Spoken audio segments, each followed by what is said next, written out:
Heyo people. Before I get into everything, yes, I planned to make this all along. It's only a coincidence that my supercut of every character ranked for LEGO Star Wars got a little popular around the time I started making this video. Anyway, yeah, I'm now going to rank every character from LEGO Indiana Jones The Original Adventures. For those who are new, I basically take something from a certain game and rank them from worst to best, as I will do with this game and its characters.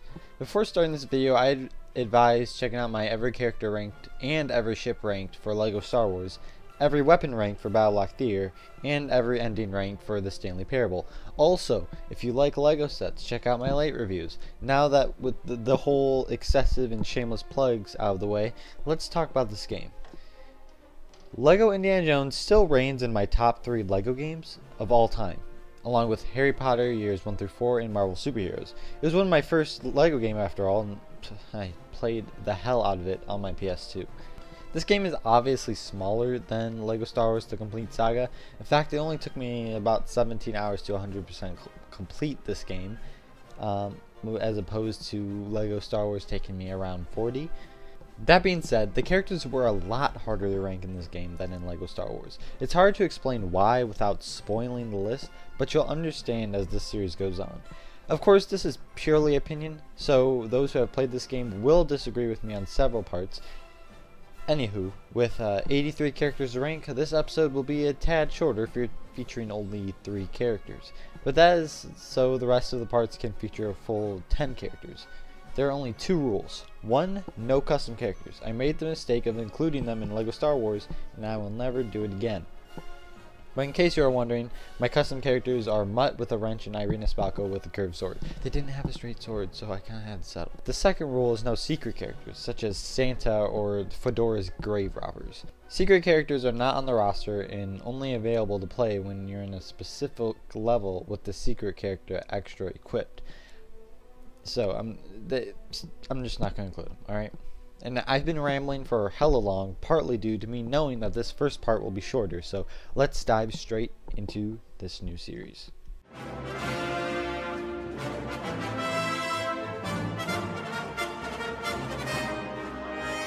And the worst character is Gonktroid. And no, I'm playing. It's actually the Village Elder. Now listen, I'm a firm believer in full piety, so I won't be dropping a straight up roast on this guy like I did for the Gongster, but because the Village Elder isn't freaking useless, believe it or not. In this game, unlike LEGO Star Wars, if a character doesn't have a weapon, they still have their fists. Ignoring the fact that the Village Elder guilted Indiana Jones into going on this adventure that almost killed him several times, I have respect for the Elder. He's just past his prime, that's all. That's more than I can say for that hunk of garbage over there.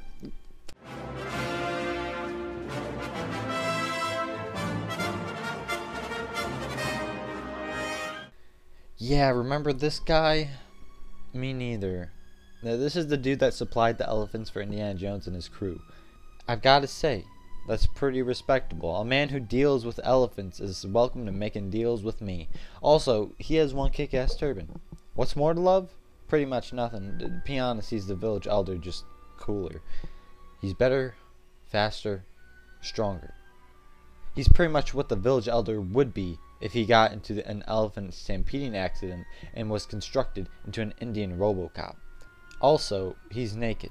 I don't know what that's about. He's the dignitary, meaning that he's of a higher rank in the village, so he basically represents the entire village and is naked. I don't know. I don't know. Maybe I'm just too white to understand.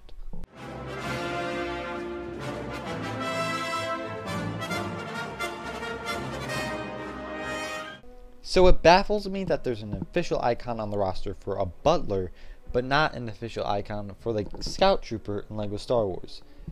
There is injustice in this world, and this is front and center in my eyes. Like the Elder and Village Dignitary, there is nothing that this enemy butler does. All he has is his fists. The least they could have done is equip this man with a platter to distinguish fire, like Alfred in LEGO Batman 3. Because let's face it, this man looks a lot like a young and spry Alfred Pennyworth. That's all I'm saying, just putting that out there.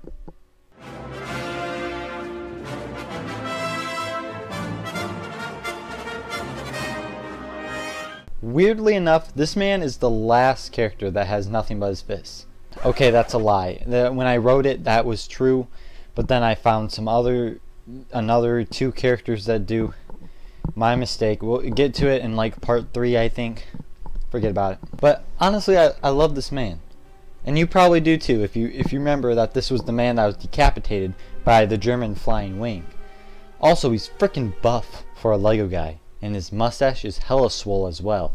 He's just an all-around, like, you know, just a wholesome guy. And the only thing that bugs me is that he doesn't have an official name, because that's lame. Because every extra in Star Wars movies had a name. May I remind you of Elon Sleazebagano? I mean, come on, Spielberg, you could have given this guy a cool name like Swolbert Buffman or something. I can't be alone on this one.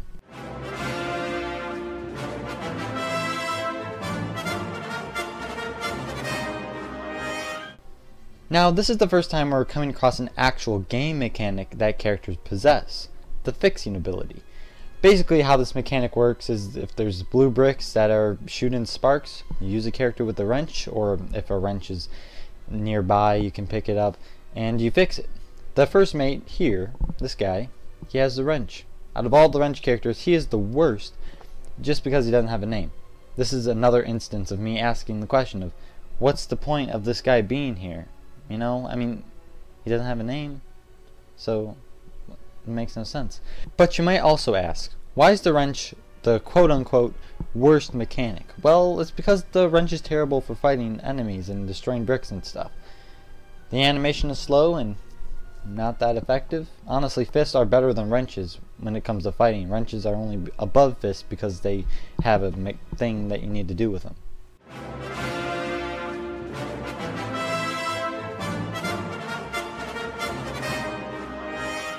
Ah yes, Indy's first savior. If it wasn't for this guy, Indiana Jones's head would be mounted on a spear while his body was being devoured by the HOVITOS tribesmen. Too far?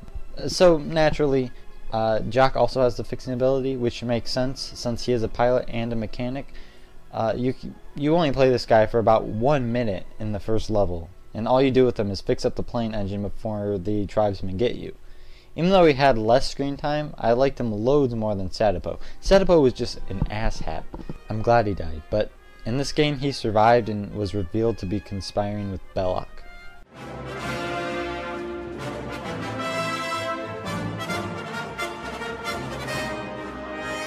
The last character to have the wrench ability, Captain KATANGA. Why is he the best fixer-upper?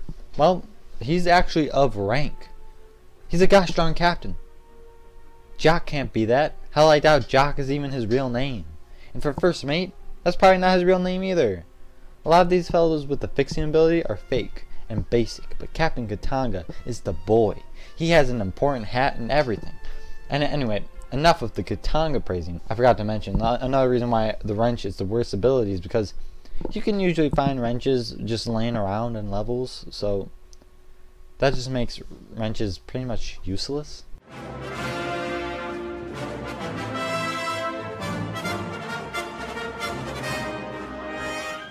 This is the first instance of a character with the excavate ability, also known as a frickin' shovel.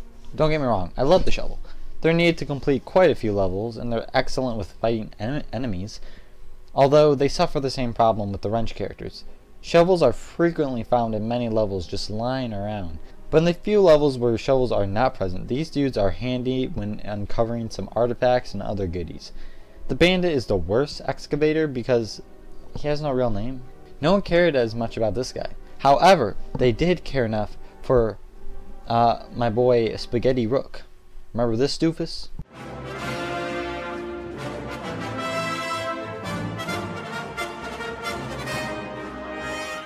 I know I kind of trashed SATIPO earlier while I was talking about Jock, but SATIPO is another excavator, and he's actually pretty good. One thing about him that I appreciate is his jumpy ability. I probably won't be talking about jump animations that much because they don't really matter to me, but dang, does SATIPO have a nice double jump. Both him and Indiana Jones have the sleekest double jump out of any character. There are a lot of characters that have a little animation after double jumping, and the animation actually slows down your character a bunch and it's annoying. Some characters, namely regular enemies, fall flat on their face for their double jump animation, and it's a pain. Jock's double jump is him falling on his ass, and SATIPO's jumping animation is fast. It keeps you going at a good pace, and I appreciate that.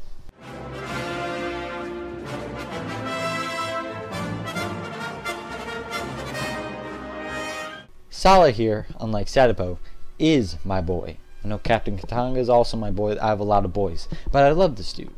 I always feel like he wasn't represented enough, or he wasn't in the Indiana Jones franchise enough, because I'd love to see him more. This variant of SALLAH showed up in Raiders of the Lost Ark, and I like this version in addition to a second variant. Obviously, both SALLAHs are excavators, so that's why they're ranked this low, otherwise they'd be higher. But anyway, for the sake of stretching time, did you know that this man who played SALLAH, John Rhys Davies, also played Gimli in Lord of the Rings? I never really realized that until recently. I'm a big fan of both franchises, so that's some pretty cool stuff.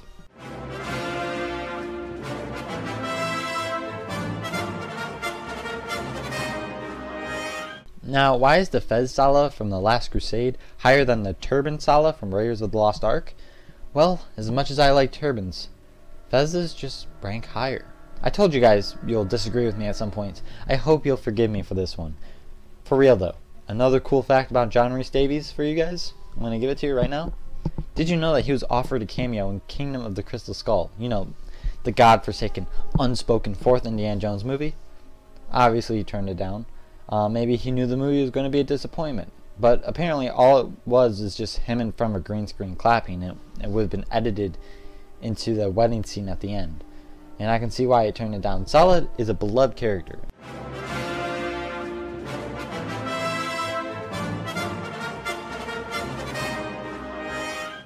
Ah yes, the HOVITOS tribesmen.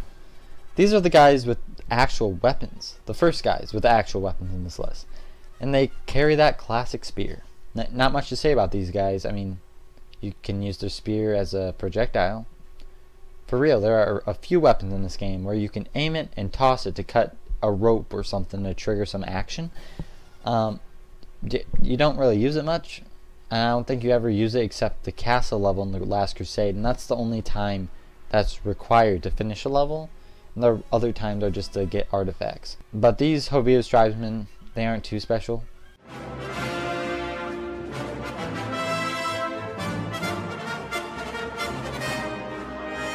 These guys are exactly like the HOVITOS tribesmen, except they have cool turbans. Y'all already know how I feel about turbans, so I won't repeat things I already said, but turbans should be accepted in everyday garb, if you ask me. Anyway, I'm surprised the PANKOT guard does not have the THUGGEE ability. For those who don't know what that means, well, just you wait, fellas. I like keeping you all in suspense, ignoring the fact that you could just look it up in a new tab right now without even pausing the video. But I guess I can see why the PANKOT guard doesn't have the ability. I mean, they could just be pawns. They don't have no idea about MOLA Ram and his cult in the basement. They don't. So why would they even know? Despite the fact that they tried to kill you in the PANKOT secrets level, so you can probably assume that they know something, but they might not. Whatever, man, whatever.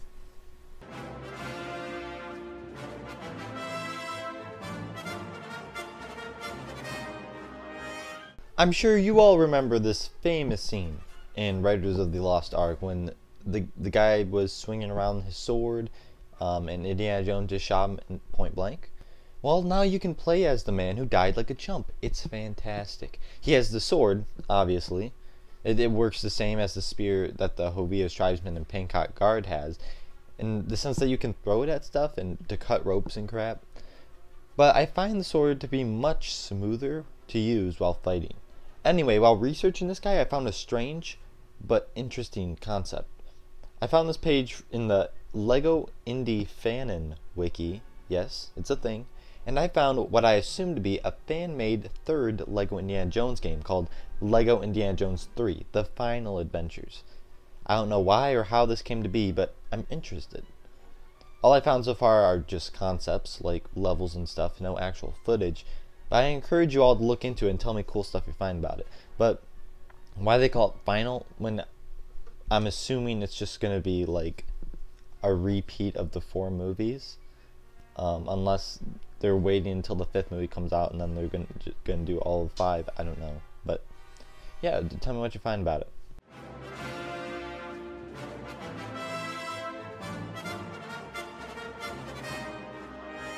Yes, insert lazily made 69 joke. Also, I will mention that the 69 slot goes to the grossest guy in this list. Because he's like the oldest guy on this list. Anyway, this man also carries a sword, but instead of a curved sword, he has one of those classic rounded swords you see in the old castle sets. I guess this fits, because he is the knight guarding an old treasure. I haven't seen The Last Crusade in a long time, and I've been meaning to rewatch it, but if I remember correctly, he's like, what, 1,000 years old or something? Like, that's pretty old. I do remember the Grail Knight not being used to the weight of his own sword. Old people, am I right?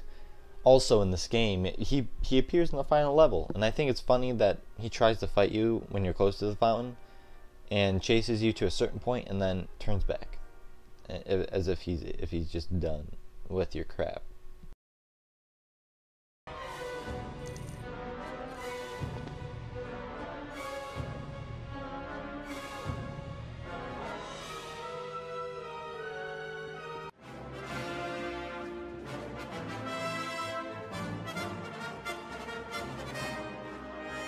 Now, this is the first of the women characters. All women have the same ability to jump higher than the men characters. The logic behind that?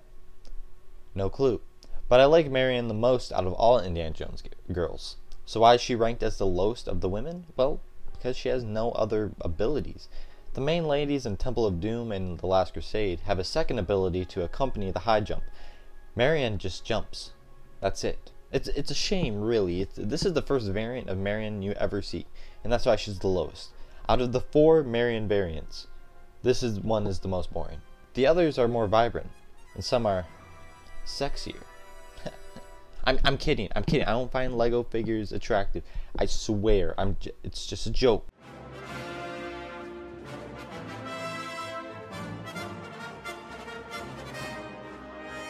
This is the variant of Marion you play when you play the Well of Souls level.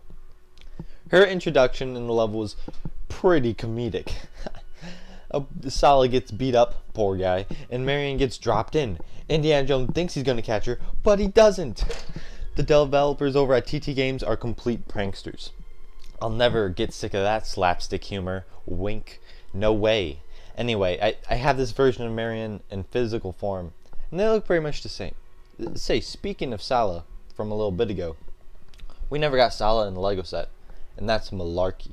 Sorry, I'm talking about SALLAH in the Marion segment, but there are 2 more Marion characters I need to go over anyway, so keep your panties untwisted, please.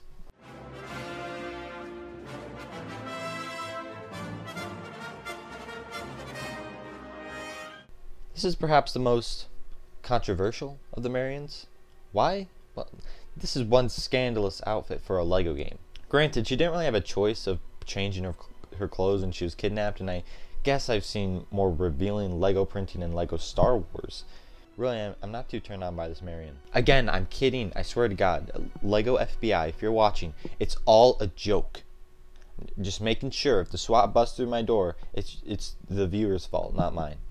And listen, I did not rank this Marion higher than the others because she's hot, and she's not hot, by the way. I guess I just like the faint purple on her. I guess. I swear I'm not attracted to Lego minifigures.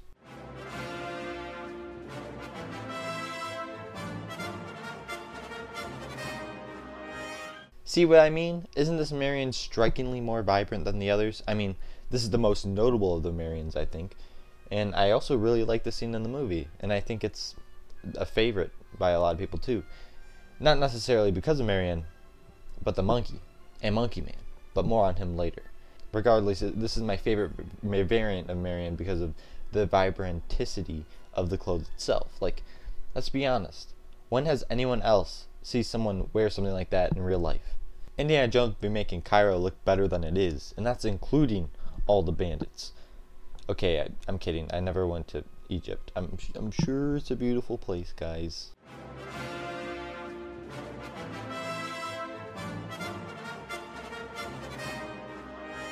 Now you're probably wondering, who the frick, pardon my language, is Dancing Girl?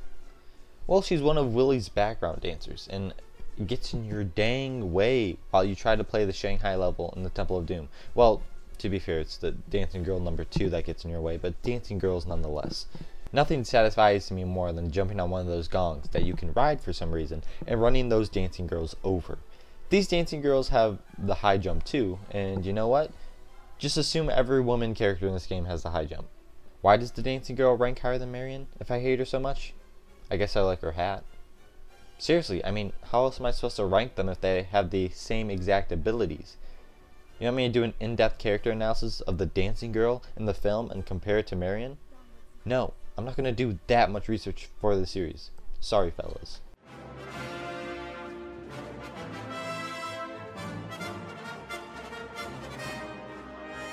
Okay, remember the last part when I said Enemy Boxer was the last character with nothing but fists, but then I said I made a mistake and I'll fix it in part 3?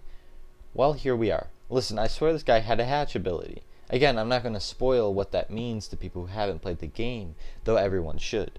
Just know that I'll explain the hatch ability in part 5. Anyway, this guy is unlocked after playing the Young Indie bonus level, and this is one of the instances where the little brother was stuck with this ding-dong. He was completely useless in that level, and he was only there because, you know, co-op purposes. Nothing much to say about him, really. I mean, he's everything Hitler wanted to be. I mean, look at him. Blonde hair, very blue eyes. Just putting that out there. Perhaps TT Games were trying to hint at some social commentary. It's unlikely, but I swear, that kid's eyes weren't that blue in the movie. Just saying.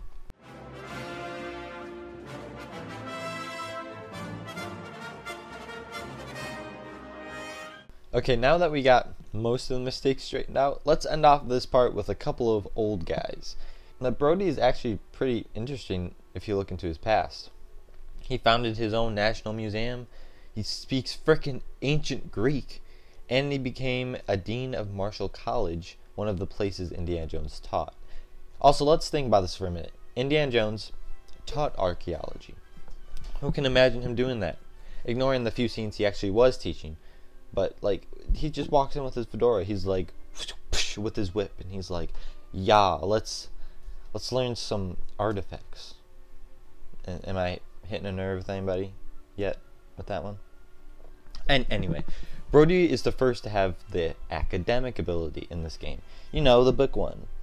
Basically, it's just a memorization minigame. 4 tiles are highlighted on a 3x3 board, and you copy it in the correct order. And that's all, really. Brody is the worst academic character because he's kind of just thrown into the game because he had an impact on the movie, but the cutscenes don't really explain how. But, you know, he's there.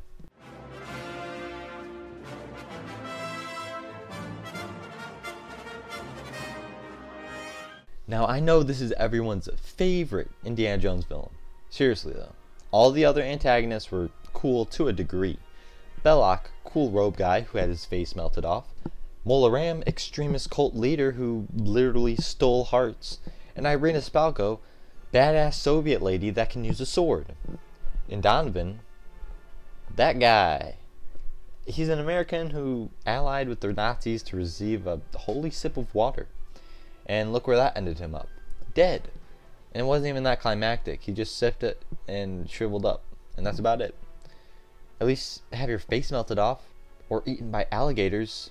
Or disintegrated by aliens, I guess? I don't know, man. Whatever works. You failed the Holy Grail test. And that's okay. We all make mistakes. This time, it's just that you messed up on the test that has no retake. The only redeeming factor is that this guy played General Veers. Also, he has the academic ability, by the way, but the most redeeming factor is that he played General Veers.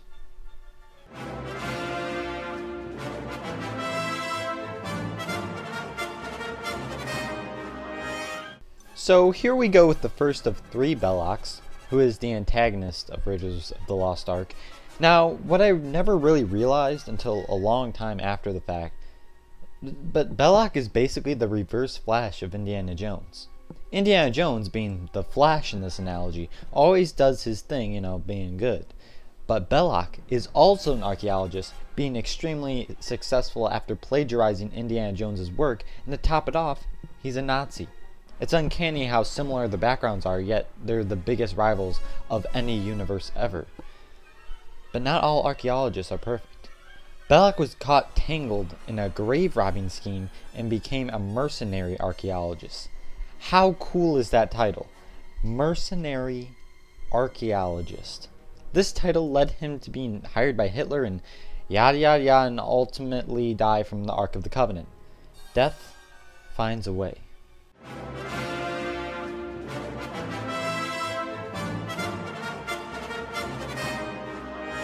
Sorry, I did not talk about anything related to BELLOQ in this game in the last segment. But my line requirement for the script is 10 lines long per segment, so I'm saving the BELLOQ-ness for this segment. This BELLOQ, as well as the previous one, they have the academic ability, so they're smart, I guess. But if BELLOQ and Indiana Jones are the Flash and Reverse Flash, then Indiana Jones should have a book permanently, and BELLOQ should have a whip. I guess my analogy wasn't as thought out as I initially thought. Anyway, the Jungle BELLOQ was from the first level of the game, while this BELLOQ is looking much more snazzy in his white suit and fedora. They both wear fedoras. Oh my god. This analogy just keeps getting thicker. Now, I wish I had the money to wear a white suit and fedora, let alone pull it off. But anyway, does no one talk about the Indie EU? All this talk about the Star Wars EU, but not Indiana Jones? I gotta admit, the Indie EU is interesting by itself, and BELLOQ shows up quite a few times. BELLOQ is like the bully that keeps bullying you after high school, you know?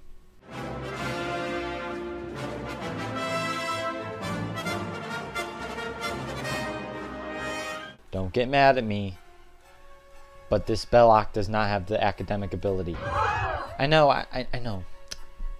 Preposterous. But if we're being fair, it doesn't look like those robes have anywhere to put a book for translation, right? Therefore, checkmate, I win. You might ask though, why is BELLOQ in robes higher than the other BELLOQs if he doesn't have the academic ability? That's a fair question. But did you consider this though? His outfit is legendary. This is the very same outfit he was wearing when he blew up his own head. Isn't that pretty cool? Also, BELLOQ thought that this garb was appropriate for when he opened the Ark of the Covenant. If that's so, then shouldn't his cronies wear the ridiculous garb as well? I mean, like Major Thought over here? Perhaps if they all wore the same outfit, they would have gotten the same result they were expecting. But I guess we'll never know.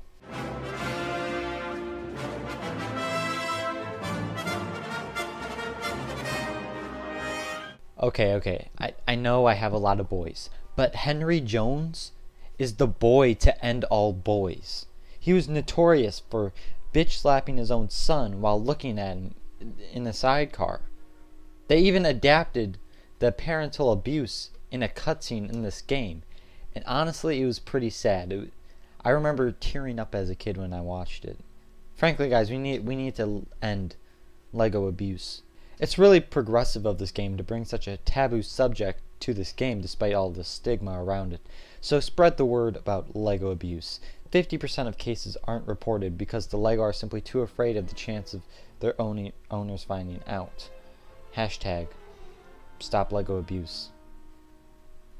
Alright, I'll put a halt to this little joke. Anyway, Indiana Jones is the last of the characters who have just the academic ability and nothing else. You do play Henry Jones quite a lot in the Last Crusade levels, which makes sense because the movie really pushed the father-son dynamic.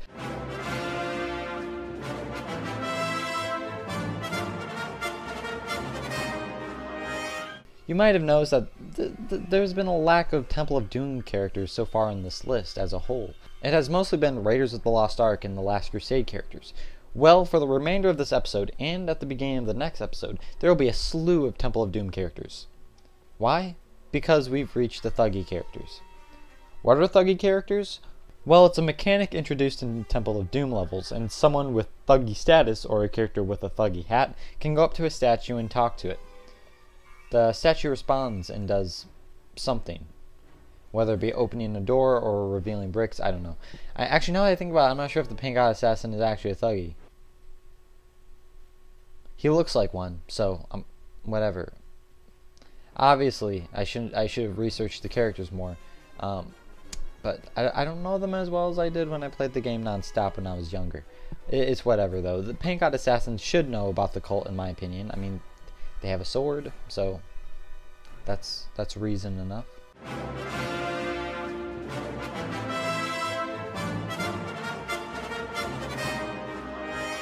Okay, I'll frickin' kill myself if the Thuggee does not have the Thuggee ability. Anyway, this is the first official Thuggee character, and I chose him as the worst of the Thuggees because his name it pretty much explains what he is.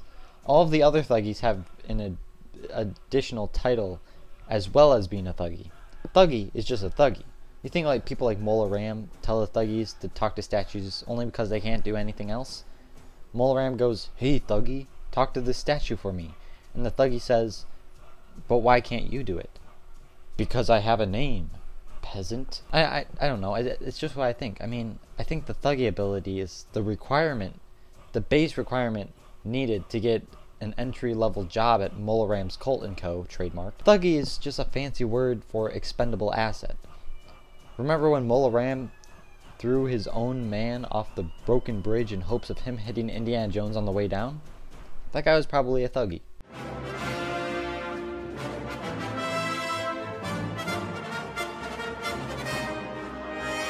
Chowder Lal is that guy who initially welcomed Indiana Jones and his gang to Pankot Palace. After all, he is the Prime Minister of Pankot. I didn't know there was a Prime Minister for such a specific area, but I'll go with it.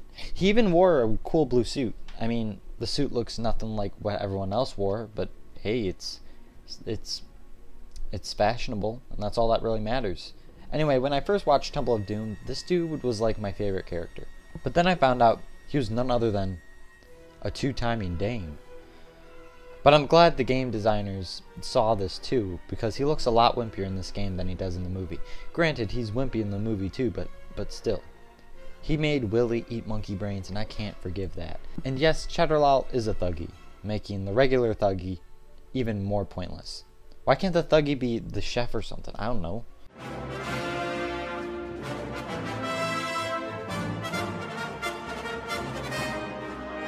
Now, before I make too many Thuggee jokes, yes, I know the Thuggee was the name of the cult itself, but hey, why can't the Thuggee be named Thuggee Cult Member? See, now you know the basis of my Thuggee joke spree. Anyway, now that Chowder Lal has revealed himself as the snake he is, I'll make sure to think lowly of him. I'll be honest, sometimes my mind just wants to like him, but I can't let it happen. I can't forgive him for what he's done. Chowder Lal was my boy. But I value Indiana Jones as a boy more than him, because Indiana Jones is honorable, and therefore a boy. There's nothing much else to say about Chowder Lal except how gross this guy is. Not gross physically, which I'd say is quite the opposite, but how he is mentally. How willing he is to two-time Indiana Jones. Tisk tisk. At least keep Short Round out of it, but no, you gotta two-time him as well.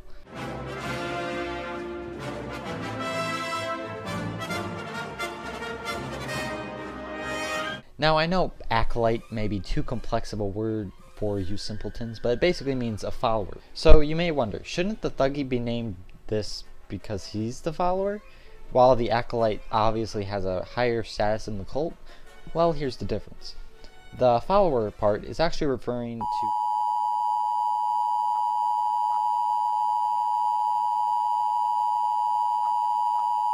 because you don't want to be the next guy with his heart out of his chest, right fellas? Anyway, yeah, the Thuggee acolyte does have the Thuggee ability. At least we're almost finished with the slew of Thuggee characters, that's for sure.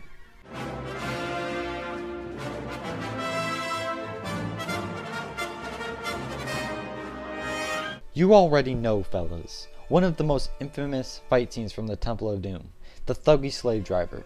He was a boss fight in the game as well. The whole fight was Short Round beating up Maharaja, just like in the movie, so that Indiana Jones could win. Even though Maharaja didn't have the voodoo doll in the game like he did in this movie, and he instead had this weird elixir, but the Thuggee slave driver is a part of my list of boys, because this guy is basically enemy boxer, but with a turban, and also more clothing, and also looks a lot like Indiana Jones in this game. Yes, he has the Thuggee ability, before anyone asks again, because I know you guys are asking to the screen right now, like verbally speaking to the screen about it. But this guy did not deserve the death he got. Slavery's bad and all, but this guy's just doing his job. Not his fault he's on the wrong side. Imagine if THUGGEE slave driver and Indiana Jones worked together instead of fought each other. They'd kick a lot of booty, dude.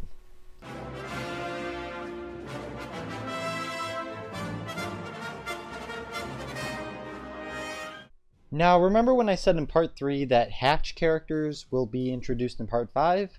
How about we just start off the episode with them? The slave child come in multitudes in the Free the Slaves level. Fittingly, you can probably see that they're short with small legs. That's important. You see, every short character has the hatch ability. What does this mean? Well, sometimes in levels you just see these little orange doors. As a small character, you can crawl through them and access new areas needed to complete levels or get collectibles or whatever. These hatches are most common in Temple of Doom because of Short Round. They occasionally show up in Raiders of the Lost Ark and the Last Crusade levels, but only for collectible reasons. Anyway, why did the Thuggees kidnap just the children? Children aren't as strong and fully developed as like adults are. PANKOT should have just been real about it and just ransacked the village, enslaving all the people. But in the Free the Slaves level, the whole gimmick of that level is to free slaves so they can crawl through hatches to open the door to the next area. What's funny about this is that in free play, you don't even need to free the slaves, open it yourself. You just leave them in there. It's funny because it's called Free the Slaves, but you're not actually freeing them in free play. There's a lot of frees, but not the slaves.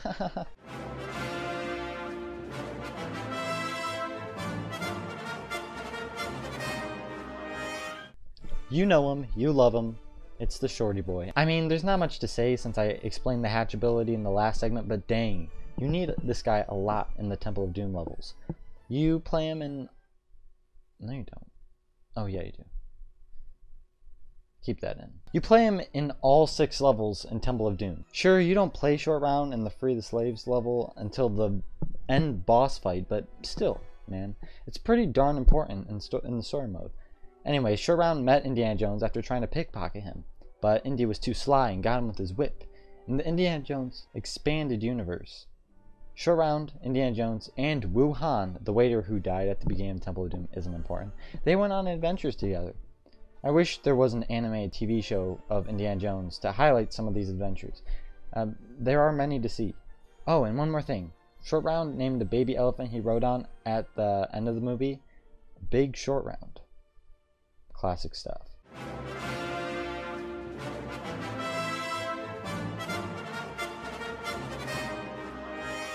Yes, now we're moving on to a whole other branch of abilities. There aren't too many hatch characters, but this is not the end of the short boys. They'll show up again, just you wait. Anyway, now we're moving on to pistol characters. Yes, pistols are by no means necessary to finish levels, like abilities such as the academic and hatch abilities, but they make the level a lot more easier to get through. There are times when the enemies just won't stop coming. Do you want to fight all of the enemies by hand? Especially if they have a ranged weapon. No, you don't. That's why pistols and other guns are so worth it. Speaking of enemies that won't stop coming, the first pistol character that in this list is the SHERPA Brawler. And actually, I think he's the first pistol enemy that shows up in the game, in the Into the Mountains level. What'd you know? You think that the name Brawler indicates that he brawls instead of pew-pews with his gun, but I guess not. This dude has a pistol, and he doesn't mess around. Anyway, he's worthless compared to other pistol users, so we're just going to move on.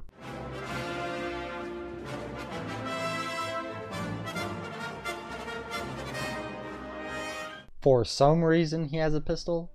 Yet you'd think he have a sword, considering that's what he had in the level he was in. And also another thing, why is this guy named the Masked Bandit when the other shoveling bandit is also masked? There's a bandit swordsman, so how about we call the shovel bandit the bandit shovelman, and the masked bandit be called the bandit gunman? I mean, we should stay consistent, right? Let's get a bandit whipman, that'd be Indiana Jones in his desert disguise, and bandit arkman? That's BELLOQ because he took the ark? Maybe? I mean, that's a bit of a stretch, but I think it works.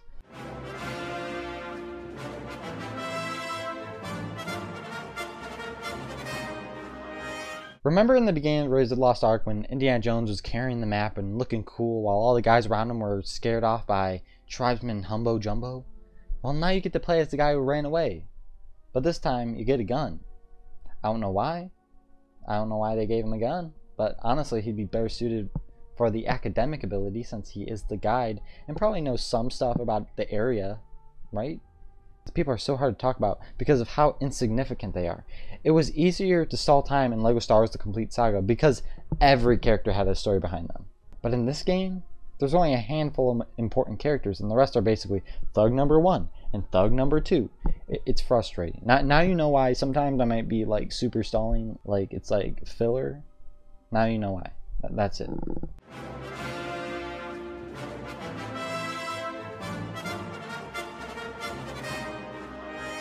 At first glance, you'll probably say, hey, that guy isn't British. He got a turban, and turbans are too cool for Brits. But, historically speaking, India was in Britain's control back when the Temple of Doom took place, in the 1930s. Anyway, this man is also a pistol wielder, and that's why he's at number 45, along with his cool blue turban. Here's an interesting tidbit about this character. This character doesn't even show up in a cutscene. He's not in the game at all, besides in the roster. In the actual movie, the British commander and his troops all show up in Indy's favor to bust the Thuggees red-handed. But in this game, they don't show up. They don't show that part in the cutscene. In the cutscene that plays after you beat the battle on the bridge level, Indiana Jones and the gang just stand up and laugh about the fact that they killed a bunch of Thuggees by destroying that bridge. But there's no sign of British soldiers. So this is one of those instances where you'd totally be confused if you played this game but didn't watch the movie.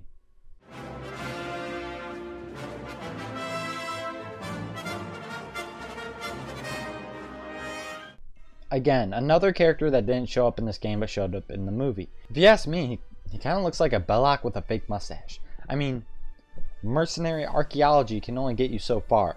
Anyway, Temple of Doom took place before Raiders of the Lost Ark, so BELLOQ was still alive at this time. The British commander, in quotation marks, is a part of the pistol gang, so I wonder how BELLOQ lost his pistol between the Temple of Doom and Raiders of the... I mean, what? I'm not speaking of any conspiracy theories. Are you crazy? Alright guys, the LEGO Games police are gone. I know this man is actually BELLOQ. I mean, his clothes are the exact same. He didn't even try. He probably just wanted to scope out the deets of Indy before confronting him at the beginning of Raiders of the Lost Ark.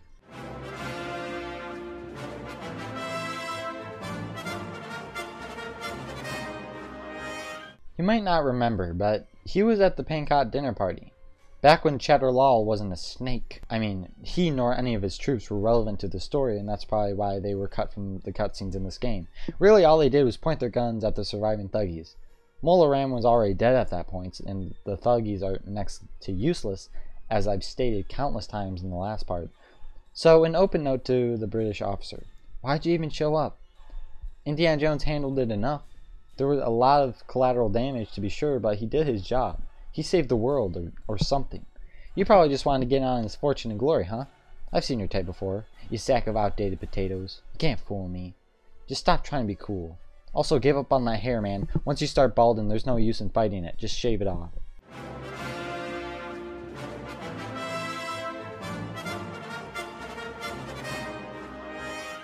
BARRANCA, I hope I'm saying that right. He's another one of the major trumps in the Indiana Jones franchise. In case you don't know, he is the guy who tried to kill Indiana Jones at the beginning of the Raiders of the Lost Ark, but lost with a gun, at point blank range, against a guy with a whip. Plot armor, am I right, fellas? Anyway, if that isn't bad enough, he dies from a bunch of HOVITOS tribesman arrows. Both the BRAWLER / Indiana Jones face-off and BARRANCA's death was not adapted into the game. Obviously. This man does have a pistol, by the way. At least for this guy it makes sense though, because he does have a gun in the scene. But that doesn't excuse the Jungle Guide's pistol. Anyway, the man who played BARRANCA, Vic Tablian, also played the Monkey Man in Raiders of the Lost Ark. I noticed that many actors are reused for different parts in the Indiana Jones movie, like Pat Roach as someone who commented on my last video. Pat Roach played Swolbert Buffman and the slave driver, and also a bodyguard in the Last Crusade, but his fight scene ended up being cut. But the point is, they like to reuse actors, and I think that's pretty cool.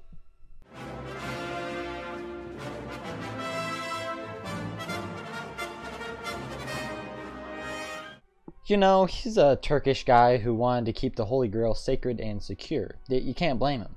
He was Indiana Jones' enemy at first, but in his desert variant, he's your friend.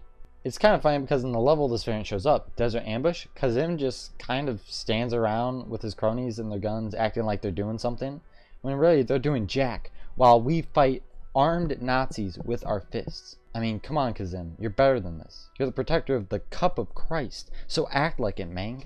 Yes, Kazim has a gun in free play mode. Yes, you can use it more than Kazim in Desert Ambush.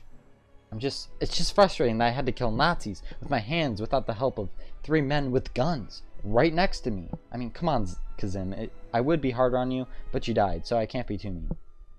But come on.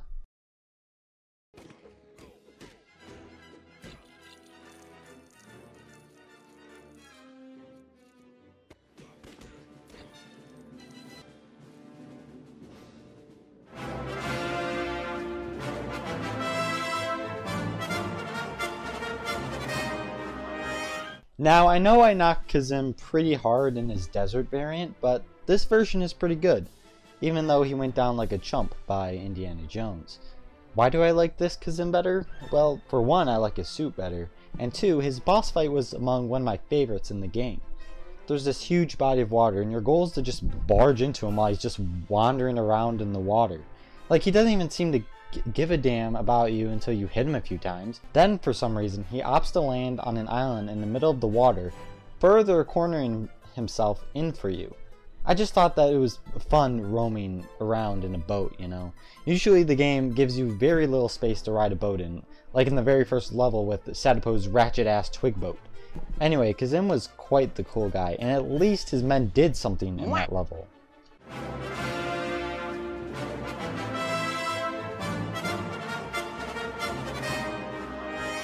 He's quite an abstract character in the sense that you unlock this character in the store after beating the young Indy bonus level. He's basically the inspiration for adult Indiana Jones's look. I mean, come on. Fedora just looks a tad meaner, but that's like the only difference. Oh, and Fedora has a pistol. Kazim in the last segment had a pistol too, I just forgot to mention. Anyway, this man's real name is Garth, with no known last name. Imagine being pregnant for 9 months just to name it Garth and not give him a last name. Wow. After young Indy escaped with the cross of Coronado, my boy Garth followed him to his house and took it back, but left Indy with his fedora. So really, Garth is an essential part of Indiana Jones lore, for he gave young Indy his iconic hat. My God. Can I just get one break? I don't know why Indy kept it though. I thought Indy hated him or something.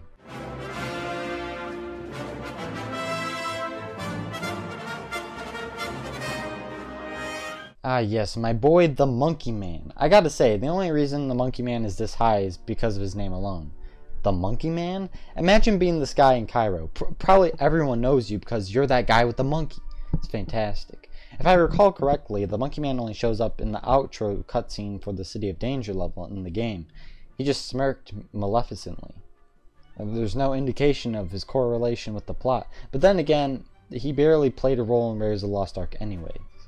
But yeah, as I mentioned before, the guy who plays Monkey Man also plays BRAWLER. And that begs the question. What if BRAWLER and Monkey Man are the same person? Oh, hey LEGO Games Conspiracy Police. Nothing much going on here.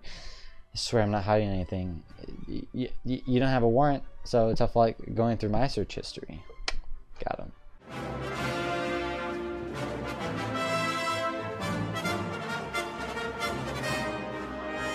There's something about this man that just cracks me up. I don't think it's because he's bald. I think his headphones are way too big for him. Like, really guys? It's too hard to adjust those things a bit better on his head? I don't know. Another thing that baffled me, this guy was actually a boss fight. Yes, this guy. You basically chased him around for a key that he had that you needed.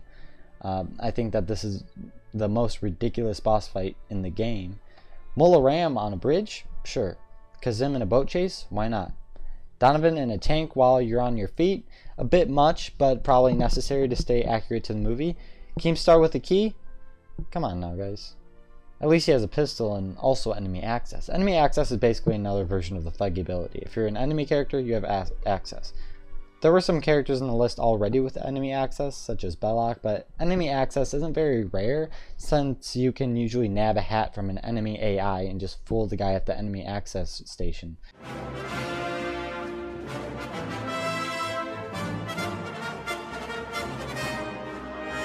These guys were the bane of my existence when I was younger.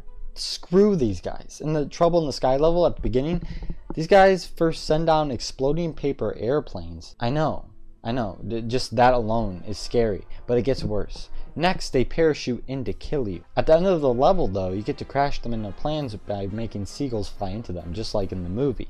Can we talk about this for just a minute? How'd that even work? There would be a very slim chance that actually happened if you tried it at home. Henry Jones is played by Sean Connery, and every one of his characters have the extreme plot armor. Meanwhile, Sean Bean has the worst plot armor of all time because his role dies in every movie he's in. Maybe Connery sucked all the plot armor out of Bean. I don't know, but the enemy pilot has the pistol, so...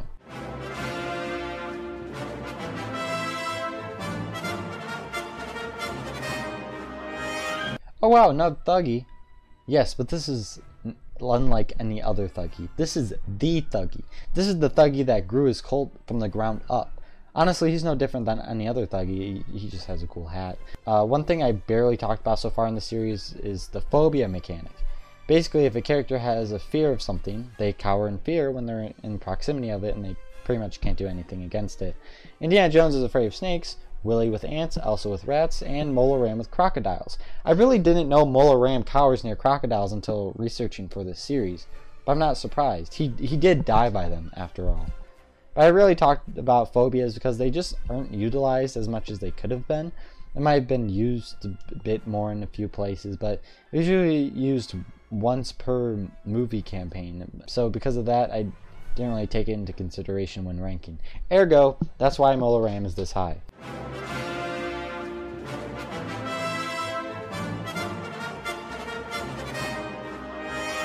Now that we've had our little THUGGEE break in your monthly program, let's get back to the regular scheduled pointless characters. Yes, another unnamed character that's only here to beef up the roster. And yes, he has a gun, and yes, he has military access. And that's about it.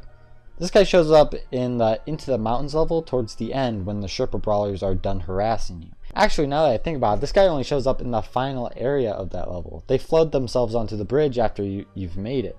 And then, after you kill them, you rub salt in the wound by blowing up their beloved truck that's blocking the exit. I'm just done with these complete randos taking up the precious slots in my series. The last 3 episodes are chock full of mostly important characters. That is, characters with names. But just bear with me with these enemy guards.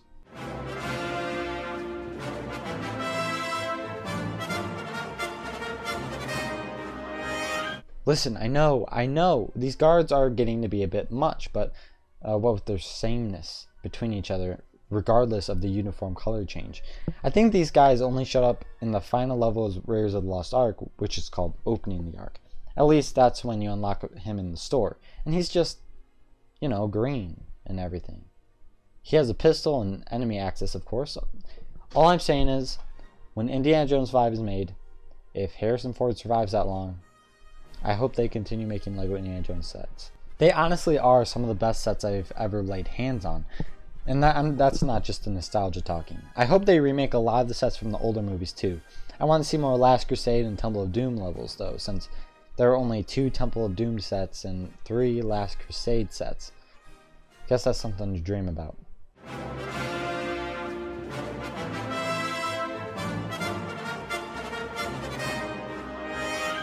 Okay.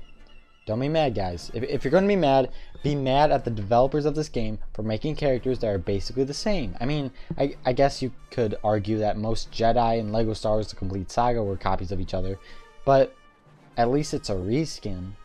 With these guys, they just changed the color of their outfits and made their eyes unneededly blue. Like, aren't the blue in their eyes weirdly strong? I don't know. I know, like, it's the whole Nazi, blonde hair, blue eyes crap, but it's kind of weird. Another thing, why is this the enemy soldier while the other two were enemy guards? Also, there's no other character in the game named enemy soldier, so why specify it's the desert variant if there's supposedly no other enemy soldiers? This character should have been named enemy guard like the others, or the enemy guard should have been called enemy soldiers. I don't care which, as long as they had the same name, it would have been tolerable. But like, they're the same, but inconsistent with names. It's just, I'm sorry, I can't.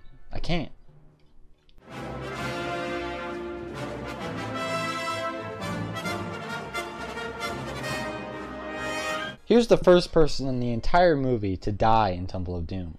Wuhan. I think I've said this before, but dang, is this guy a chump. He just died in an unnatural fashion. Frick this guy, am I right? Anyway, this dude has a machine gun, but I don't know why he does. Machine guns are obviously better because they fire more rapidly compared to pistols. Anyway, I thought I'd just talk about some lore about him since he's more interesting off screen than he is on screen. Anyway, the ashes of his sister and mother ended up with Lao Che, who used it to make Wuhan his servant forever. We all know Lao Che, right? Notorious gangster in China, tried to kill Indiana Jones several times. At least he succeeded with Wuhan. I'm sure everyone knows this by now, but the club they were in when the whole Shanghai ordeal went down was called Club Obi-Wan, which is a nice and obvious Easter egg. Anyway, I'm sorry I barely talked about the game, but this guy is just, you know, it's whatever.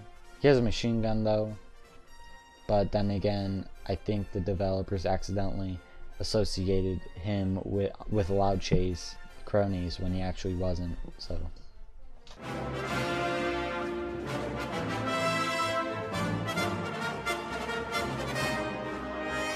Ah yes, the 7th part, and I gotta say fellas, this part is dedicated to Indiana Jones. Most, not all, but most of the Indiana Joneses in this game are going to be in this part.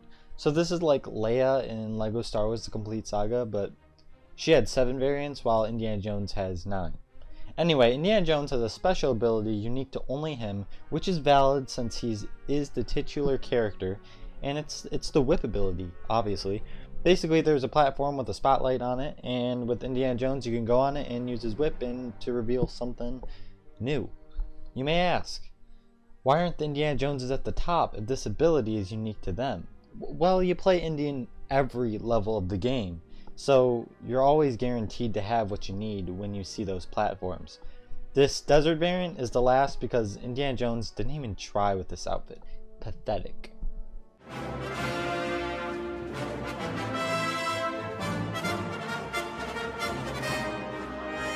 The differences between Desert Indiana Jones and Kali Indiana Jones is pretty much nil.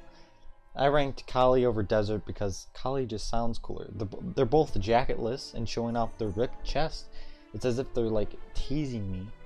Remind me of what I'll never have. Anyway, Kali is a Hindu goddess, if you didn't know. And in fact, the THUGGEE statue you see in this game is Kali. No joke, Kali is the god of destruction, which is fitting for a group like the THUGGEE. Apparently, Kali was heavily involved in the acts of the THUGGEE, as you all know about the blood of Kali. The Kali Indiana Jones is based off of when Indy was under the trace dubbed the Black Sheep of Kali Ma. So basically, I guess you don't want to mess with Kali.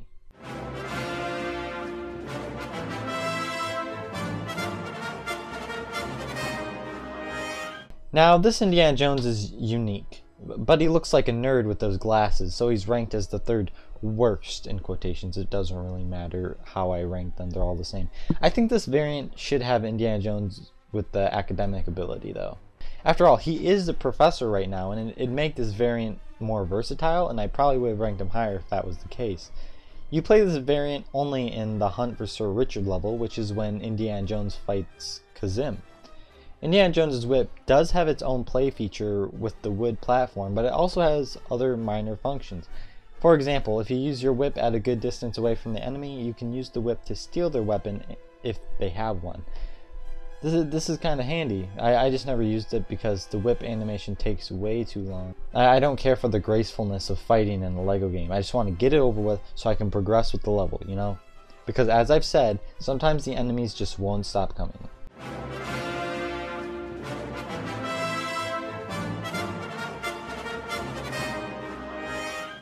You know him, you love him, the classic Indiana Jones variant. Of course, this is the guy that occurs most often in the game.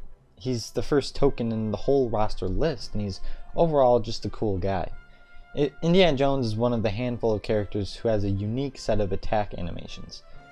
Most of the characters we've seen just punch normally, and Indiana Jones does that too, but he also has his fatalities, as I like to call them. You know the fatalities from Mortal Kombat? It's like those, because once he does them, the enemy dies. There's one where he kicks a guy with both legs, I think.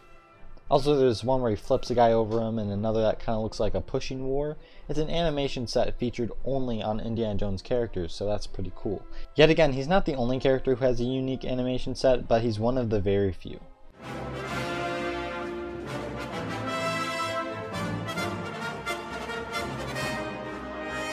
In case you are a pleb regarding the lore of Indiana Jones, this is obviously the variant you play in the Shanghai Showdown level when the gang is in Club Obi-Wan. Anyway, at the start of the level in story mode, Indiana Jones is poisoned in his dinner suit because of Lao Che. The whole objective was to throw diamonds at the gangsters holding the antidote so you can get it, so Indiana Jones would become unpoisoned, so in turn be able to jump higher, because you need to push 2 buttons that reveal sword in a place where Indiana Jones couldn't get when he was poisoned. And then you use that sword to get the gong down so you can ride the gong through the wall. Deep breath, that took a lot out of me. The funny part about that though is that in free play you can just skip all of that nonsense and go straight out immediately using a sword from the Bandit Swordsman or a spear from a HOVITOS Tribesman. That's just a little tip for you speedrunners out there, but who actually speedruns this game? Come on.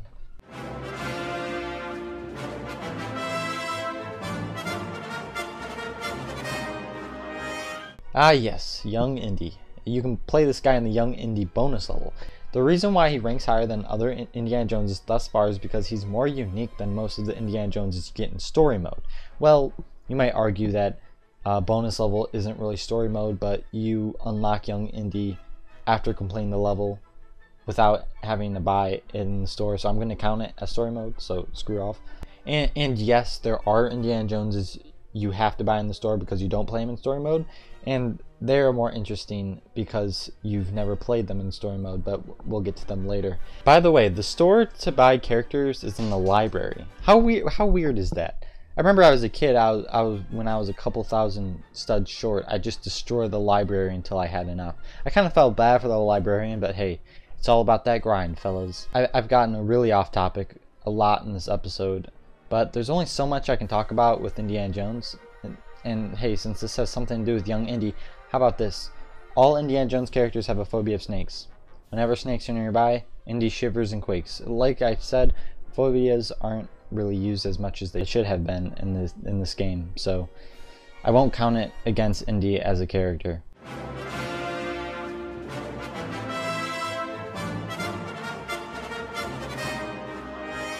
This is one of the very few Indiana Joneses that you buy in the store. Obviously, this Indiana Jones is from the part of the movie where him and his bandit shovelman, remember that, are finding the Well of Souls.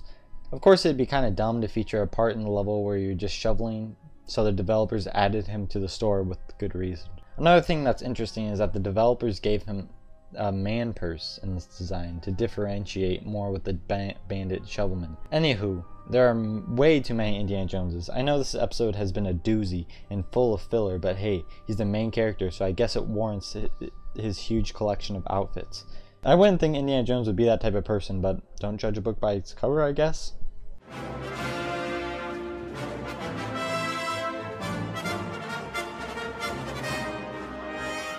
This is the last Indiana Jones for this episode. Not the last Indiana Jones of the series, though. It was really bold of the developers to make an Indiana Jones variant where he's literally dressed up like a Nazi. Granted, they took off the swastika, but anyone who's seen the movie knows that what it's supposed to be. I guess it's not as bad as when you literally fight Nazis at their gathering in LEGO Indiana Jones 2. Seriously, LEGO Indy 2 was full of many miniature levels rather than 6 decent sized ones like in this game. To make it different from the first game, they chose less important scenes to make levels out of, and this little Nazi meetup was one of them. The flags just had the swastika removed, but it was edgier than what was seen here. Anyway, this Indiana Jones was also bought in the store, and they tried a lot with this variant. Like, I can respect that. It looks really good, especially since you never play the variant in story mode. However, despite this disguise being pretty good, he still doesn't have enemy access. That definitely won't come up later in the series. Obvious foreshadowing.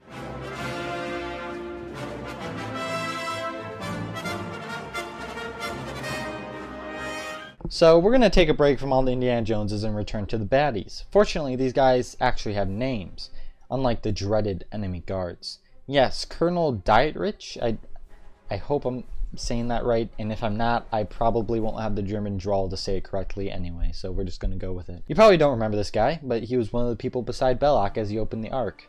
In the game, he's essentially an enemy guard with a more important rank, so of course he has enemy access and a pistol. He's above the Indiana Joneses purely because Dietrich is justified in being in the roster, unlike the enemy guards. I find it weird that you unlock Colonel Dietrich in the Into the Mountains level. I expect that you'd unlock him in Pursuing the Ark or Opening the Ark because that's when he mostly shows up. Maybe the developers just want him near the other one of BELLOQ's cronies on the roster. I wonder what that guy is.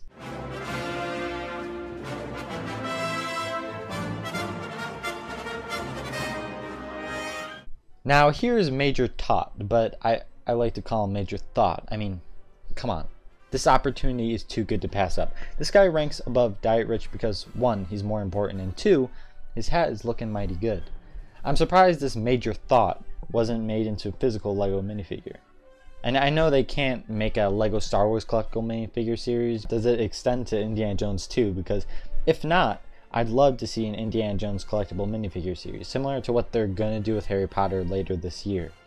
I think Major Thought would be an amazing minifigure to include, and have him have like a medallion accessory. I don't know. It's never gonna happen. I'm just speculating. If it did, just get off my ass about it. Anyway, Major Thought's boss fight was pathetic. He just shot at you and ran through a door if you got too close. But obviously, in free play, this guy is Jack Shizzle, my bizzle. He might as well just melt his face off out of embarrassment. Because in free play, you don't even have to run up to him. You can just shoot him from a distance and he's down in literally 2 seconds.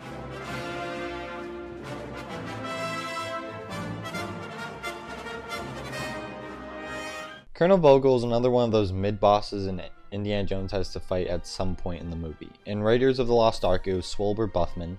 In Temple of Doom, it was the slave driver. And in Kingdom of the Crystal Skull, it was that guy with the ants in his pants. See what I did there? But in The Last Crusade, it was Vogel and his hefty tank.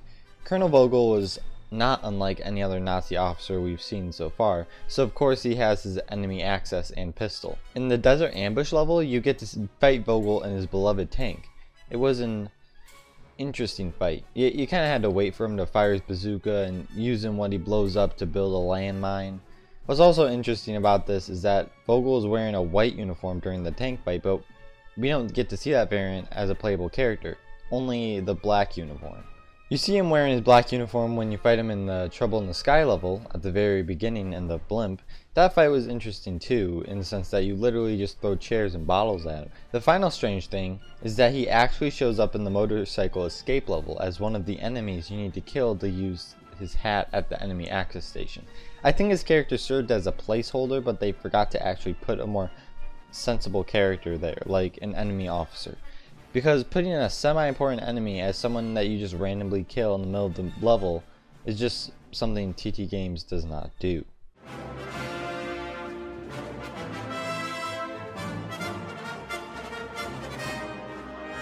Now we're back to the machine gun characters. As you may remember, Wuhan did have a machine gun, but I placed him lower because he shouldn't have had one.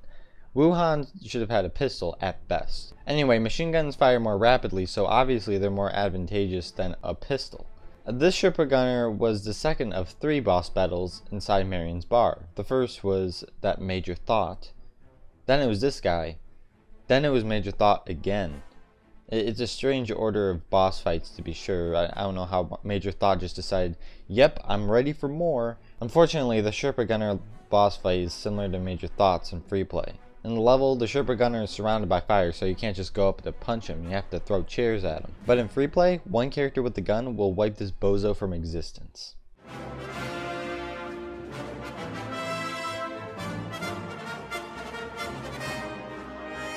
Now here we go with the Chinese gangsters. We'll start with Chen since he gets impaled with a frickin' kebab. While yeah, Wuhan died like a chump, Chen died more like a chump. But alas, Chen is ranked higher purely because Wuhan was not a part of the Chinese gangster crew, and Chen was, so Chen is justified in having a machine gun. I feel like Chen was a third wheel in the whole Shanghai debacle. I mean, look at him. He's the type of guy who would be a third wheel for anything anyway. But he does have a machine gun, so he fires more rapidly and kills enemies faster. Unfortunately, Chen does not have any other hidden abilities, but I mean, look at him. Chen only showed up in a cutscene, not in the actual level, showing you how swept he was under the rug.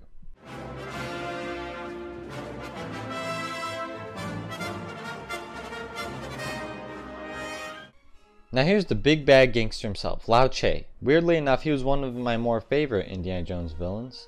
I used to like Mola Ram a lot, but then I realized him and Indiana Jones are only enemies because Indiana Jones intruded on his little get-together. Lao Che, however, actually has history with Indiana Jones. While it's not really explained in the movie, you can tell Lao Che and Indy have some Koji beef in the past. As for the game though, Lao Che only shows up in cutscenes like Chen, but that's okay since Lao Che is ruthless in the movie. Why Lao Che wields a machine gun, I'll never know. But I think it'd be more sensible to give Lao Che a pistol, but hey, the more machine guns, the merrier? Except free play never randomly chooses Lao Che or any machine gunners for that matter because they have no abilities that would prove useful to completing levels. Oh well.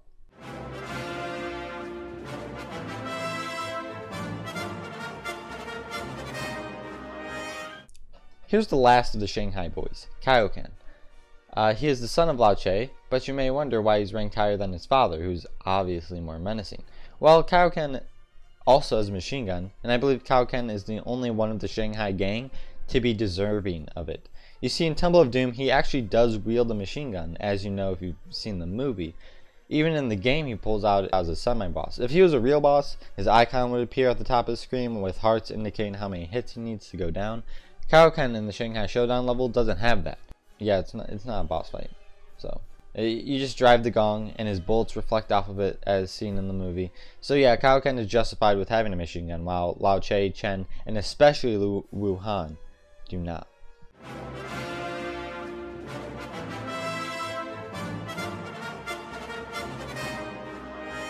So you may have caught my subtle foreshadowing in the last episode, but here he is, the last Indiana Jones being featured on this series. Yes, this Indiana Jones does stand out from the rest. You want to know what it is? This guy has enemy access. This stinky, half-assed DIY style get-up that Indiana Jones slapped on in 2 seconds can actually make the guards at the enemy access station say, this guy seems legit, despite that whip on his belt. Meanwhile, the officer Indiana Jones isn't good enough, and it makes the guards say, it's a snake. Throw a bomb. It's totally ridiculous. This disguise is lazy as hell, but it works. Anyway, because of this, the army disguise Indiana Jones is objectively the best variant you can play. And I want to scrub my mouth with soap by just saying that.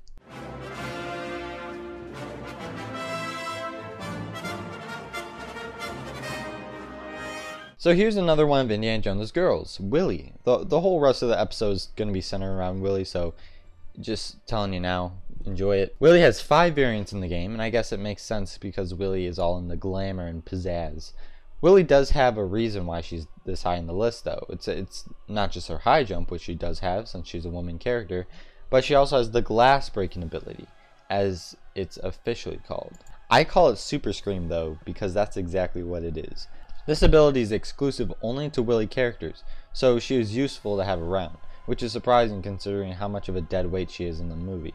You rarely see breakable glass outside the Temple of Doom levels though. The Pajamas Willie is the last because, well, I don't know. She's not formal enough compared to how she usually is. Also, us Americans don't spell pajamas with a Y, so that threw me off too.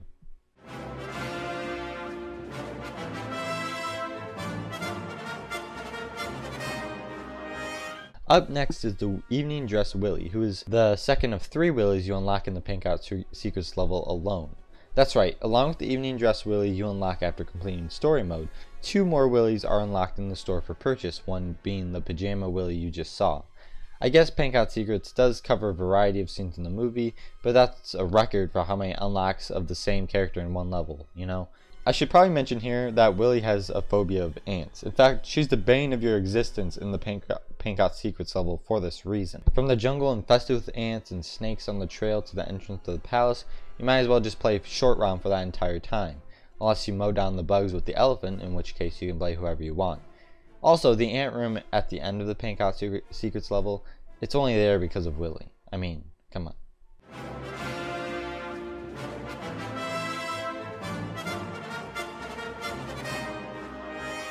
This is the final Willy you unlock in the PANKOT Secrets level, and I gotta say, that torso design is bland as hell. She's ranked above the past Willies because this is the outfit she's in when she was given monkey brains to eat. Yep, that's literally the only reason, because all these Willies are the same, and don't take that out of context. You know what, I bet the Willy sounding suggestive has caused a slew of jokes in the comments, so I'll just refer to Willy as her full, unshortened name, Wilhelmina. No, I'm not joking, they took the name Wilhelm, added a feminine twist to it, and gave that name to the lead female role in the Temple of Doom. That definitely explains why she goes by Willy and performs in Shanghai to escape the mocking she must have gotten in her early days. But yeah, the dinner suit is ranked up this high because Wilhelmina is all about looking professional and stage worthy, and this variant is the most professional out of the Wilhelminas we've seen so far.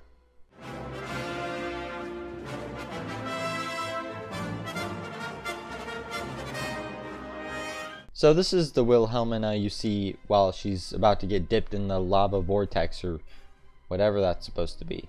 You can probably argue that this variant isn't as professional as the dinner suit variant, but hear me out. I bet Wilhelmina liked the attention she got while she was strapped to that metal cage. Yes, she knew she was about to die, but in the back of her head, she probably did feel happy that she was getting more attention from MOLA Ram than Indiana Jones ever did. I'm sorry, but I hated Wilhelmina in this movie. She played the damsel in distress literally the entire time. Short Round did more than her, and he's a child. I like Elsa as a character more than Wilhelmina if you take away all the Nazi affiliation.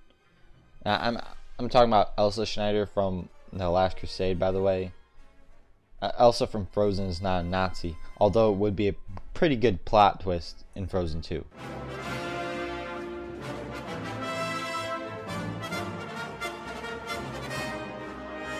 So we're finally at the finale of the series, and it's been a hell of a ride. I would purposely make the finale noticeably longer like I did for LEGO Star Wars The Complete Saga, but it simply wouldn't be as easy since the characters in the finale of that series are much more easy to talk about compared to the ones you see here. So because of that, the finale will be at a normal time. Anyway, I'm starting the finale by finishing something I started in the last part. Wilhelmina. I chose her beginning outfit as the best because, well, it's the OG. It's the most glamorous, the most pizzazz. The hair is as inaccurate as could be, but hey, it's Wilhelmina at her finest in the spotlight. The rest of the movie, she's in the spotlight in ways she wasn't fond of, but as I've said, she probably liked it still. That all being said, this Wilhelmina is in no way different than the other Wilhelminas, so that means literally any Wilhelmina variant could have been here.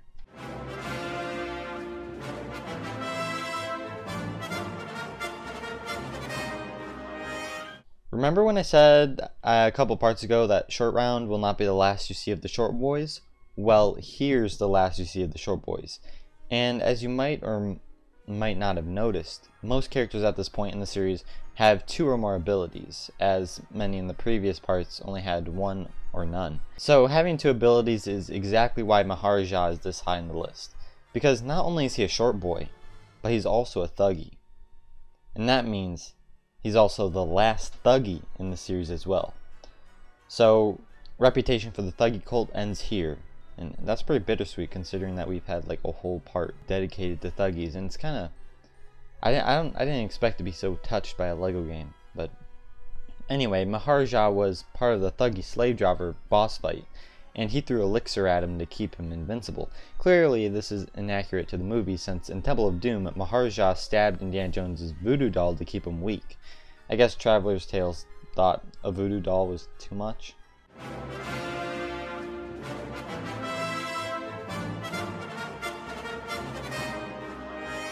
Now we're on to the final indie girl of this game, Elsa.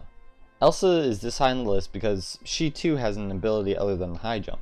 She also has the academic ability. Now before you say, but Wilhelmina has the glass breaking ability and that's exclusive to her, why place Elsa higher if she has a more common ability? Well, let me explain. Wilhelmina's glass breaking ability barely shows up compared to the academic ability. The academic ability is used in all movie campaigns, while the glass breaking mainly shows up in Temple of Doom. In addition to that, there's another ability we haven't covered yet that destroys glass too, so Wilhelmina isn't as needed. You only really need Wilhelmina in story mode. Elsa, however, can be useful elsewhere. The officer Elsa has the best design of the three Elsas in my opinion, but she's ranked last because she doesn't have enemy access. Yes, I placed her last because of that alone. Yet Indy's lame-ass army disguise was good enough, but Elsa's she's an actual officer, and that doesn't work?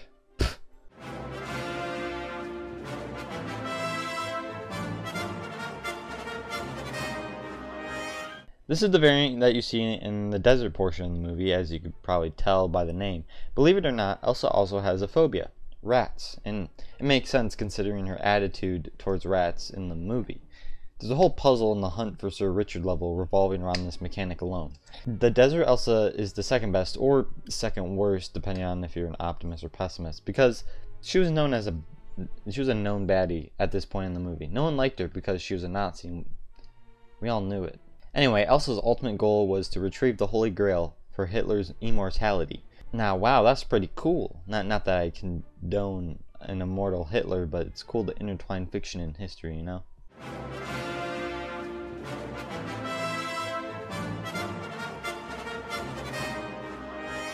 Ah yes, the final Elsa we have to cover, and you know, it just feels good when you can just check something off the list because like you got done and there's some kind of power to it, like a drop of dopamine or something. I'm kind of feeling that with this Elsa, as well as the series as a whole. Not only is this the last Elsa, but it's the last woman character, and also the last character in the series with the academic ability. It's crazy to think about that, considering there have been episodes devoted to the academic ability. Anyway, I chose this as the best Elsa because she was still seen as a good guy at this point in the movie. After all, she is the variant in which you first meet her. Then she had to pull the old-fashioned switcheroo on us and reveal herself to be a Nazi. You know how it is. I guess when you have to disguise yourself as the opposing team to gain intel, it's called like espionage or something like that.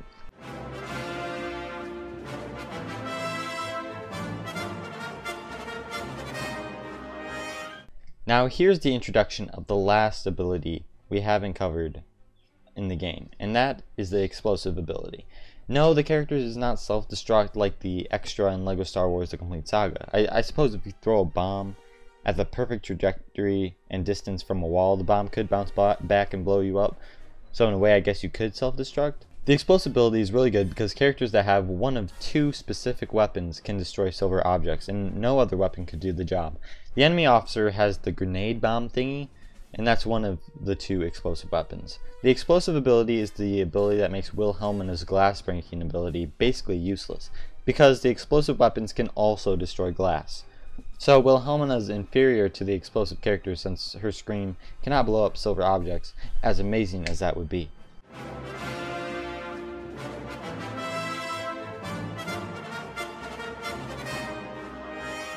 These dudes are the exact same as the regular enemy officer, just in a tan uniform.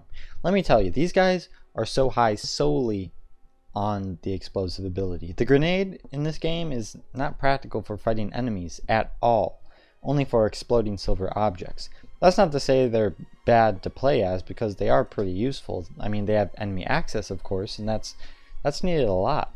In fact, enemy officers are usually the guys you need to kill in story modes so you can nab their hats to bypass the enemy access station.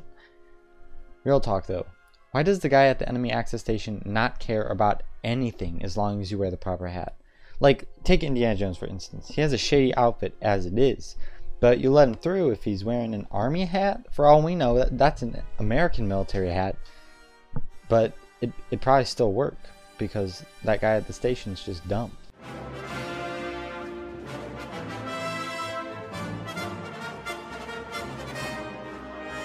In case you've never heard of this game, 9 episodes into the series, yes, Han Solo is in this game. After all, Indiana Jones was in LEGO Star Wars: The Complete Saga, and he served as kind of a sneak peek for the LEGO Indiana Jones game.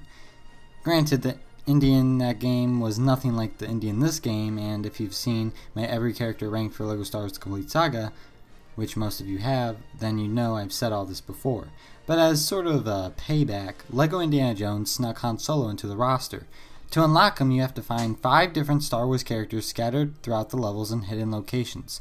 There's C-3PO in the Lost Temple, Luke Skywalker in an ice cave, Chewbacca in a cleverly placed Mos Eisley Cantina in CAIRO, Princess Leia in a containment unit in the THUGGEE lair, and R2-D2 in a canyon. The way to unlock Indiana Jones in this game is among one of my favorite character unlocks in any LEGO game, period. With all that said, Han has no real abilities other than his blaster pistol, which actually has blasters. But hey, this is everyone's main after you unlock him. So, now also, is it just me, or does Han Solo look a bit too much like Indy? Oh god. Oh god, the LEGO conspiracy police are here, and they have a warrant. I gotta go, guys, I gotta go.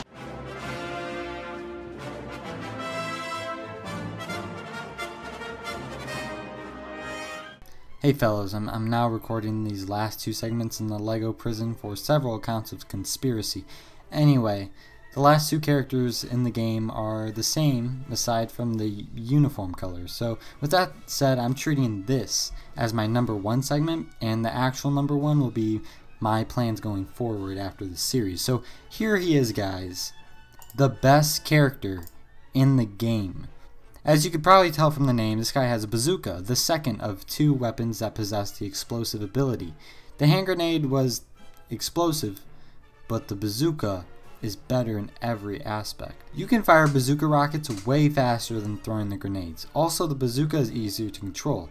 One bounce off the wall with a grenade and you could accidentally commit suicide. The bazooka blows up on impact, so even if you miss, it's of no cost to you.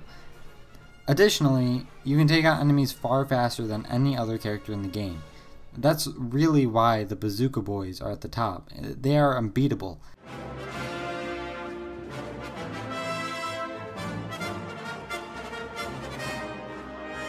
There's not much to add after what I said for the Crusade Bazooka Boy. The Raiders Bazooka Boy is higher because I believe Raiders of the Lost Ark is a better movie than The Last Crusade, and I think that's objective at this point, right? Besides that though, the series is pretty much done, and I want to take this time to share what I plan to make. I do have another Every Blank ranked set up to go, but it's not a LEGO game, and I doubt many of you have played the game since I received the game in pre-alpha for pre-ordering another game on Steam.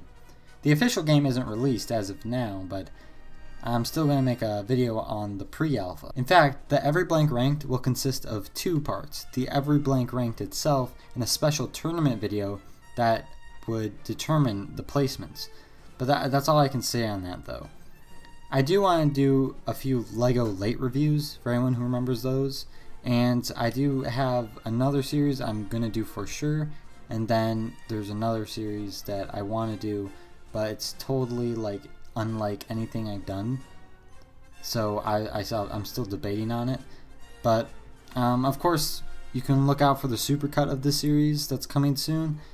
So yeah, with all that covered, thanks for sticking through with me in this series, and yeah, adios.